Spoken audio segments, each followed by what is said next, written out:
Master ਅੱਜ ਮੈਂ ਤੁਹਾਨੂੰ ਦੋ ਸ਼ਾਇਰ ਸੁਣਾ ਰਿਹਾ। ਜਦੋਂ ਨਬੀ ਕਰੀਮ ਸੱਲੱਲਾਹੁ ਅਲੈहि ਵਸੱਲਮ ਮਰਾਜ ਤੇ ਗਏ ਨਾ, ਹਾਂਜੀ ਤੇ ਅੱਲਾਹ ਤਾਲਾ ਆਪਣੇ ਫਰਿਸ਼ਤਿਆਂ ਨੂੰ ਪਤਾ ਕੀ ਫਰਮਾ ਰਿਹਾ?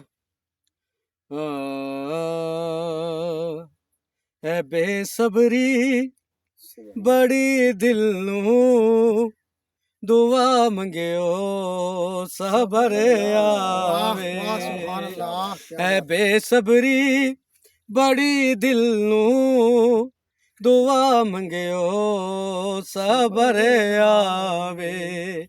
ਕਿ ਮੇਰੇ ਮਹਿਬੂਬ ਨੂੰ ਆਖੋ, ਕਿ ਮੇਰੇ ਮਹਿਬੂਬ ਨੂੰ ਆਖੋ, ਉਹ ਬਿਨ ਪੁੱਛਿਆ ਗੁਜ਼ਰ ਆਵੇ। ਸੁਭਾਨ ਅੱਲਾਹ। ਕਿ ਮੇਰੇ ਮਹਿਬੂਬ ਨੂੰ ਆਖੋ, ਉਹ ਬਿਨ ਪੁੱਛਿਆ ਗੁਜ਼ਰ ਆਵੇ।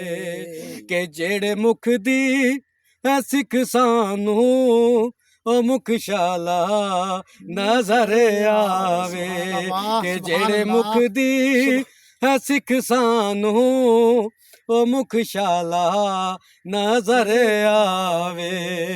ਹੈ ਬੇਸਬਰੀ ਬੜੀ ਦਿਲ ਨੂੰ ਦੁਆ ਮੰਗਿਓ ਸਬਰ ਆਵੇ। ਕਿ ਅਬੂ ਅਯੂਬ ਦੇ ਵਾਂਗੂ ਮੇਰੀ ਕੁੱਲੀ ਵੀ ਸਜਵੇ ਸੀ।